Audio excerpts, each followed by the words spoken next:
Hi to all అందరికీ నమస్కారం.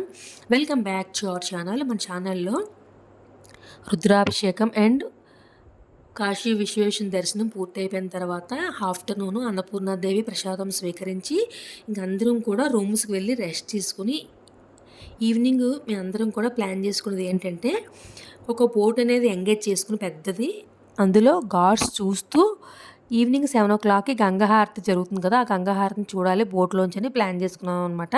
అలానే మొత్తం ఎంతమంది అయితే కాశీ వచ్చామో అంటే 60-65 మెంబర్స్ ఉండొచ్చు. అంతమంది కలిపి మేమున్న హోటల్ స్టే చేస్తున్న దగ్గర నుంచి ఆటోస్‌లో తులసి ఘాట్ దగ్గరికైతే రీచ్ అయ్యామనమాట. ఇదేనండి తులసి ఘాటు. ఇక్కడి నుంచి మేము బోటులోకి వెళ్తామన్నమాట. ఇక్కడ కొంతమంది రాగానే పిక్స్ అలానే వీడియోస్ తీసుకున్నారు. లైటింగ్ ఉంది. ఓపెన్ స్పేస్ బ్యాక్‌గ్రౌండ్ కూడా చాలా బాగుందని తీసుకున్నారు. సో, ఇక్కడ బోట్ రెడీగా ఉంది. ఇంక మేము బోట్‌లోకి అందరం కూడా వచ్చేసామన్నమాట. చూసారు కదా! ఇంక ఈ జనాలందరం కూడా మా వాళ్ళే. ఇంక బయట వాళ్ళన్నది ఎవ్వరు లేరు. ఓన్లీ బోట్ నడిపేవాడే బయటవాడనమాట. సో, ఎక్కగానే వాడైతే ఇంకా లైఫ్ జాకెట్స్ అందరికీ ఇచ్చేసాడు. నేను కూడా వేసుకున్నాను స్టార్టింగ్‌లోనే. తర్వాతయితే తీసేసాననమాట. కొంచెం అన్‌కంఫర్ట్‌గా అయితే అనిపించింది. కాకపోతే యాక్చువల్‌గా సేఫ్టీ పర్పస్ అయితే కంపల్సరీగా వేసుకోవాలండి. చాలా మంచిది. రిస్క్ అయితే ఉండదు కదా! అక్కడ పక్కన చూసారు కదా! చిన్న చిన్న బోట్సు, కొన్ని మీడియం బోట్స్ అవన్నీ వెళ్తున్నాయి. మేము వెళ్తున్నదైతే చాలా పెద్ద బోటు. కొన్ని బోట్స్ కంట 1500, 2000, 2500 అలా తీసుకుంటారంట. ఎక్కువ మంది ఉంటే ఇలా ఎక్కువ అమౌంట్ తీసుకుంటారు. కాకపోతే ఇలా ఎక్కువ మంది వెళ్ళడం వల్ల అందరం కలిసి ఒకేసారి ఇలా ఎళ్తే ఎంజాయ్ చేయొచ్చు. దట్టు మనకి షేరింగ్ ఉంటుంది కాబట్టి అమౌంట్ కూడా తక్కువే అవుతుంది. అలా 2, 3 మెంబర్స్, 4 మెంబర్స్ ఎళ్తే వేరే వాళ్ళతో మనం యాడ్ అయ్యి అమౌంట్ కూడా కొంచెం ఎక్కువే పడుతుందనమాట. సో, ఇలా రావడం వల్ల అందరం కూడా చాలా హ్యాపీగా అయితే ఎంజాయ్ చేసాము. ఇక్కడ ఈవినింగ్ గాడ్స్ భలే కనబడుతున్నాయండి లైటింగ్స్‌లో. చల్లని గాలి, గంగమ్మ తల్లయితే చిన్న చిన్న పరవళ్ళు తొక్కుతూ భలే సౌండు నిజంగా లైటింగ్‌లో భలే మెరిసిపోతుంది గంగమ్మ తల్లి. ఇగో చూడండి ఎంత బావుందో లైటింగ్‌లో.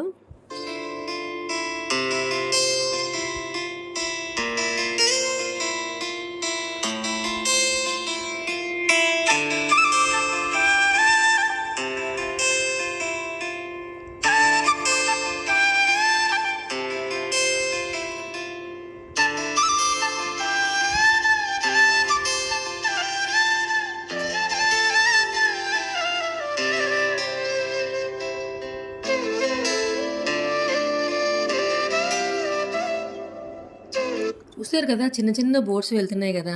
అంటే తక్కువ తక్కువ మెంబర్స్‌కి అలా వెళ్తారనమాట. ఇక్కడ చూపిస్తున్నాను చూడండి. మణికర్ణిక ఘాట్ అనమాట. ఇది చాలా పెద్ద ఘాటు. ఇక్కడే బాడీస్‌ని తగలబెడుతూ ఉంటారనమాట. కాలుస్తా ఉంటారు. అంటే కాశీలో అన్ని ఘాట్స్‌లోనూ చేయరంట. ఒక్క మణికర్ణిక ఘాటు అలాగే హరిశ్చంద్ర ఘాట్. ఈ 2 ఘాట్స్‌లోనే బాడీస్‌ని ఇలాగా కాలుస్తారనమాట. సో, చూడండి ఇక్కడికి ఎలా కనబడుతుందో ఇంక అందరం గూడా అలా చూస్తున్నారనమాట మణికర్ణిక ఘాట్‌ని. యాక్చువల్‌గా మేము అక్కడికి వెళ్ళి ఆఫ్టర్‌నూన్ అలాగా 12:00 అలా స్నానం చేయాలంట.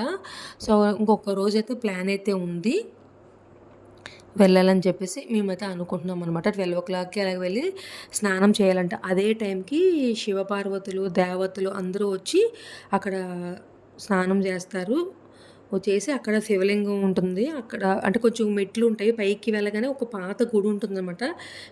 శివలింగము ఎప్పుడో పూర్వం నాటిది. అక్కడికొచ్చి దర్శనం చేసుకుంటారంట. సో, మేము గూడా అనుకుంటున్నాము వెళ్ళాలని చెప్పేసి. సో, ఇక్కడ అన్ని ఘాట్స్ కూడా బోట్ వాడైతే చిన్న చిన్న ఎక్స్‌ప్లెయిన్ చేస్తున్నాడు. యాక్చువల్‌గా టోటల్ ఘాట్స్ అయితే 84 అనుకుంటా. మనకైతే అన్ని ఘాట్స్ తిప్పడండి. మెయిన్ ఘాట్సే తిప్పుతాడు. అంటే మణికర్ణిక ఘాటు, దశాశ్వమేధ ఘాటు, అలాగే కేదార్ ఘాటు ఇలా కొన్ని ఘాట్సే మనకి తిప్పుతాడు. అలా అన్నీ తిప్పాలంటే చాలా టైం పడుతుందనమాట. సో, యాక్చువల్‌గా ఏంటంటే మెయిన్ ఘాట్స్ కొంచెం ముందు వరకు ఎళ్లి మళ్ళీ యూ టర్న్ తీసుకొని ఈవినింగ్ 7:00 కల్లా మనల్ని గంగా హారతి దగ్గర వాడు స్టే చేస్తాడనమాట. బోట్‌ని ఉంచి ఆ బోట్‌లోంచే మనము హారతి అనేది లైవ్‌గా చూస్తామనమాట. యాక్చువల్‌గా ప్లాన్ అయితే అది. చూసారు కదా! ఎంతమంది ఉన్నారో. ఆల్రెడీ దశాశ్వమేధ ఘాట్‌లో ఇంకొక ఘాట్‌లో కూడా జరుగుతుంది గంగా హారతి అనేది. ఆల్రెడీ అంతా కూడా రెడీ అయిపోయింది. మేము ఇంకా ముందుకైతే వెళ్తున్నాము కొంచెం ముందుకి. వెళ్ళి మళ్ళీ యూ టర్న్ తీసుకొనైతే బ్యాక్ అయితే వస్తామనమాట. సో, కాశీ వచ్చిన వాళ్ళందరూ కూడా గంగా హారతి అనేది వెరీ, వెరీ ఇంపార్టెంట్ అండి. అందరం కూడా చూడాలి. చాలా బావుంటుందండి నిజంగా. వాళ్ళు గంగా మా తల్లికి హారతి ఇచ్చే విధానం అయితే నాకు చాలా బాగా నచ్చింది. అంటే ఒక పాట పాడుతూ ఇలాగ హారతిని తిప్పుతూ పువ్వులు జల్లుతూ అందరూ ఒకేలా చేస్తున్నారు. చాలా నిజంగా 2 కళ్ళు చాలా అంత బాగా చేశారనమాట హారతి అన్నది. నేను యూట్యూబ్‌లోని అట్లా షార్ట్స్‌లో చూడడమే కానీ ఇలా లైవ్‌గా చూస్తాను అనుకోలేదు. నిజంగా చాలా హ్యాపీగా అయితే ఫీల్ అయ్యాము అందరం కూడా. ఇదిగోండి ఇక్కడ బోటు వాడనమాట. ఇంకా కొన్ని అయితే ఎక్స్‌ప్లెయిన్ చేస్తున్నాడు గాడ్స్ గురించి అది. మాకు ఇలా చూపించి చెప్తున్నాడనమాట. కొన్ని గాడ్స్ పేర్లు వెరైటీగా ఉన్నాయి. వేరే వేరే నాకైతే అంత గుర్తులేదు. మెయిన్ గాడ్స్ మీకు చెప్పాను కదా నేను. హరిశ్చంద్ర ఘాటు, మణికర్ణిక ఘాటు, కేదార్ ఘాటు, తులసి ఘాటు, దశమేధ ఘాటు ఇలా కొన్ని గాడ్స్ అయితే ఉన్నాయి. మెయిన్ గాడ్స్ అయితే. సో, కొంచెం ముందుకెళ్ళిన తర్వాత మళ్ళీ వాడు బ్యాక్‌కి యూ టర్న్ అయితే చేసేసాడనమాట. ఇక్కడ లైన్‌గా చూపిస్తున్నాను చూడండి. బోర్డ్స్ అన్నీ ఉంటాయి. ఇక్కడి నుంచి మనము హారతి అనేది లైవ్‌గా చూడాలి అనమాట ఇంకక.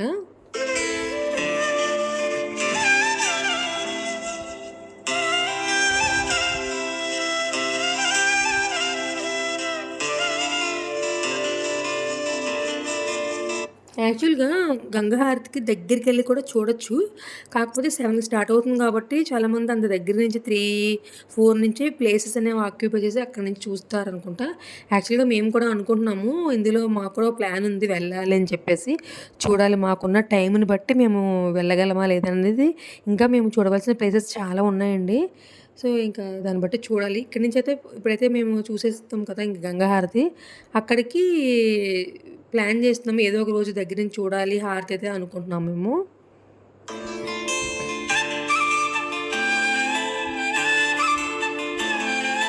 ఇగోండి ఇలా బోర్డ్స్‌నన్నిటిని కూడా ఇలాగా ఒక సైడ్‌కైతే పెడతాడనమాట. ఇంకా లైన్‌గా ఇక్కడి నుంచి ఒక్కొక్క బోట్సు ఇలా స్టాప్ చేసిన తర్వాత హారతి అనేది ఇలా లైవ్‌గా అయితే చూస్తారు.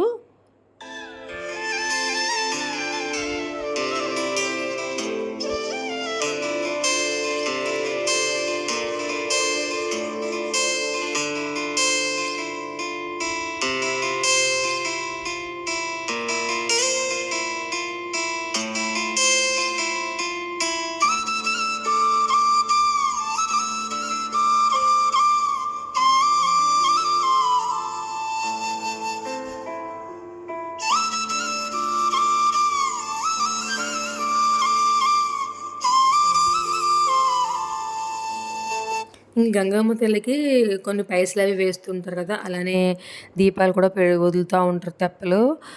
అన్నీ బోట్‌లోకే వచ్చేస్తున్నాయండి. ఇంకా దీపాలైతే ఏంటి, అలానే టీ కూడా చాయ్, లెమన్ టీ, మసాలా టీ ఇవన్నీ కూడా బోట్‌లోకి తీసుకొచ్చేస్తున్నారు.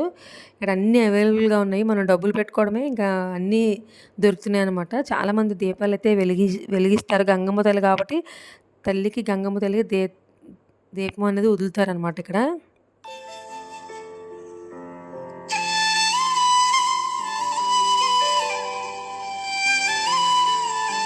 ఈవిడున్నారు కదండీ! యాక్చువల్‌గా మేము అంటే మా అంటే మా చిన్నాన్నగారికి తెలిసిన వారు ఫ్యామిలీ ఫ్రెండ్స్ అంట వీళ్ళు. యాక్చువల్‌గా ఆవిడ నన్ను ఫస్ట్ టైమ్ చూసి మీరు వీడియోస్ చేస్తుంటారు కదా! అని అయితే అడిగారు. సో, నేను కొంచెం షాక్ అయ్యాననమాట. మీకెలా తెలుసు అంటే, నేను చూసాను మిమ్మల్ని యూట్యూబ్‌లో చూసాను. అలానే రీల్స్ కూడా చేస్తుంటారు కదా! అన్నారు. నాకు వినగానే చాలా హ్యాపీ అనిపించింది. మనల్ని కూడా ఒకళ్ళు గుర్తుపట్టారా అని చిన్న థ్రిల్ అయితే అనిపించింది. అవునండి అని చెప్పాను ఆవిడకి. నన్ను అడిగారనమాట అలాగా మిమ్మల్ని చూసానండి నేను యూట్యూబ్‌లో అని. ఫస్ట్ టైమ్ అలా అడగడము చాలా హ్యాపీగా అయితే అనిపించింది ఆవిడకి. గుర్తుపట్టినందుకు కూడా థాంక్స్ అండి. నన్ను గుర్తుపెట్టుకొని అలా అడిగారు మీరు. మాతో వచ్చారు కాశీ వాళ్ళు. ఓహ్! మీ రిటర్న్ ట్రైన్‌లో కూడా మేమందరం కలిసే వచ్చాము. మా ఎదురుగుండా సీట్ అనమాట వాళ్ళది.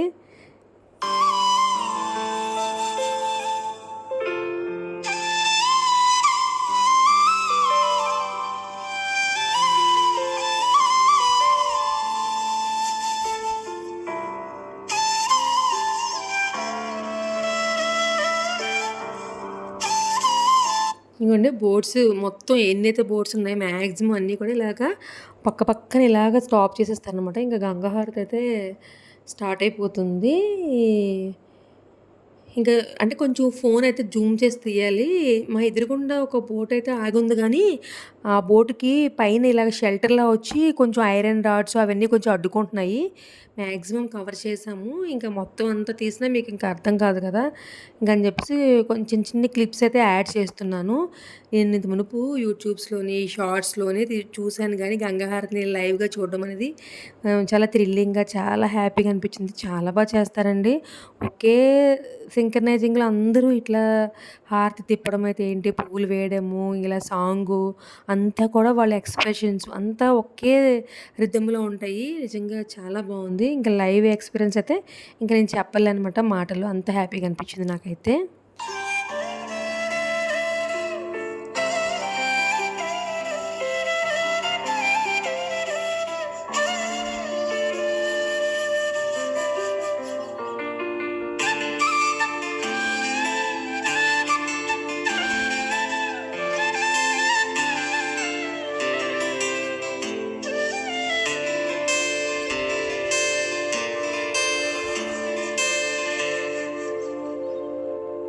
ఇక్కడ మీకు కనిపించట్లేదు కదా! యాక్చువల్‌గా నేను చిన్న చిన్న షార్ట్స్ కింద తీసాననమాట. చిన్న చిన్న క్లిప్స్. సో, షార్ట్స్‌కి తీసినవి ఇలాగ మనకి చిన్న పెద్ద స్క్రీన్ రాదు. చిన్న చిన్నవి వస్తాయి. సో, ఇలా యాడ్ చేసేసాను. చూస్తారు కదా! లైటింగ్స్‌లో బోర్డ్స్ అవి అని చెప్పేసి ఆ మధ్య మధ్యలో క్లిప్స్ అనేవి ఇలా యాడ్ చేశాననమాట.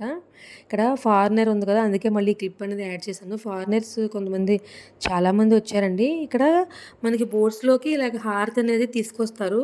అంటే అక్కడ హారతి కాదు. ఇక్కడ పూజ చేసి గంగమ్మ తల్లికి ఇక్కడ హారతి అనేది తీసుకొస్తారు. మనం హారతి తీసుకొని ఇక్కడ దక్షిణ ఎంతో కొంత మనం వేయవలసి ఉంటుందనమాట. సో, ఇంకా గంగా హారతి అయితే కంప్లీట్ అయిపోయింది. కంప్లీట్ అవ్వగానే ఒకేసారి బోట్స్ అన్నీ కూడా బ్యాక్‌కొచ్చేస్తాయి. అంటే ఫాస్ట్‌గా ఎవరు ముందుకొచ్చేద్దామో చిక్కు పడిపోకుండా ఉండాలి కదా! అంటే దగ్గర ఉంటాయండి బోట్స్ అన్నీ కూడా. ఫస్ట్ ఉన్నవైతే ఇంకా బయటకైతే వచ్చేస్తే తక్కిన వాటికి క్లియర్ అయిపోతుంది కదా! అని చెప్పేసి వస్తాయన్నమాట ఇలాగా వన్ బై వన్.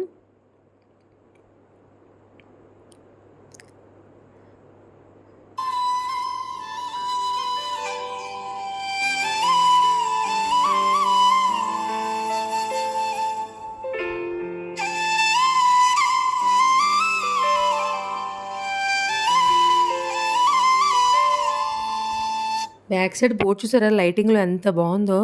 భలే ఉందనమాట. షిప్ టైప్‌లో ఉంది. పైనెక్కి కూర్చొని చూస్తున్నారనమాట. కొన్ని కొన్ని లైటింగ్స్ పెట్టి భలే వెరైటీగా ఉన్నాయి. బోట్స్ అన్నీ కూడా చాలా బావున్నాయి. ఇంకా ఆల్మోస్ట్ ఇంక అంతా కంప్లీట్ అయిపోయింది. మా బోట్ అయితే ఇంక బ్యాక్ అయితే వచ్చేస్తుంది. చెప్పాను కదా! ఒకేసారి అందరూ బ్యాక్ వచ్చేస్తారనమాట. వాళ్ళకి అలవాట్లా ఉంది. బోట్స్ వాళ్ళకి టక టక టకమని వస్తే మనకు భయమేసింది. ఏంటి ఇంత ఫాస్ట్‌గా వెనక్కి లాగేసాడా అని. ఇంకా స్టార్ట్ అయ్యామనమాట. ఇంకా బ్యాక్‌కి మళ్ళీ మేము తులసి గాడి దగ్గరికి వెళ్ళి అక్కడి నుంచి ఆటోస్ పట్టుకొని యాక్చువల్‌గా ప్లాన్ ఏంటంటే నైట్‌కి మేము ఫుడ్ అయితే సైకిల్ బాబా ఆశ్రమం అని ఉంటుందండి కాశీలో. చాలామందికి తెలిసే ఉంటుంది. ఆ ఆశ్రమానికి వెళ్ళి ఫుడ్ తిందామనైతే ప్లాన్ చేస్తున్నాము. కొంచెం తొందరగా వెళ్తే ఏమన్నా ఫుడ్ అయితే దొరుకుతుంది. ఇంకా లేట్ అయితే టిఫిన్స్ దొరుకుతాయి. ఉప్మా అవి దొరుకుతుందంట. చూడాలి మరి ఈవేళ రైస్ తినాలని అనుకుంటున్నాము. మాక్సిమం ఇక్కడ రైస్ దొరకదండి. అదే మెయిన్ ప్రాబ్లము. ఎండలు ఎక్కువ. ఫుడ్డు మనకి దొరకదు ఎక్కువగా. అంటే మనకి నచ్చిన ఫుడ్ దొరకదు. చిన్న చిన్న పూరీస్ సేల్ చేస్తుంటాడు. కర్రీ వేరేలా ఉంటుంది. మనం తినలేమనమాట ఫుడ్డు. ఫుడ్ లేకపోవడము, ఎండలు ఎక్కువ తిరగడము, డిహైడ్రేట్ అయిపోతుంది బాడీ అంతా కూడా రెస్ట్ ఉండదు. సో, దానివల్ల తొందరగా సిక్ అవుతారు. చూడండి ఇక్కడ షిప్స్ చెప్పాను కదా! షిప్స్ లాగా బోట్స్ భలే ఉన్నాయి కదా! లైటింగ్స్‌తోని వెరైటీగా అంటే డబుల్ డెకర్ బసెస్ లాగా డబుల్ డెకర్ షిప్స్‌లా ఉన్నాయి ఇవి.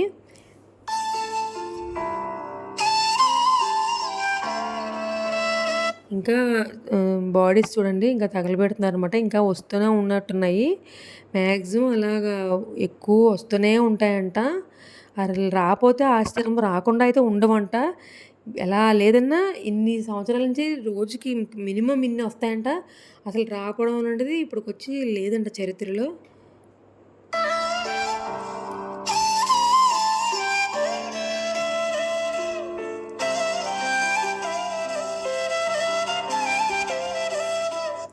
అక్కడి నుంచి డైరెక్ట్‌గా మేము సైకిల్ బాబా ఆశ్రమానికైతే వచ్చేసి, ఇంక నైట్ అయితే ఇక్కడ భోంచేసాము. చాలా బావుంది ఫుడ్డయితే. ఇదే రోజు ఎలక్షన్స్ రిలీజ్ కదా!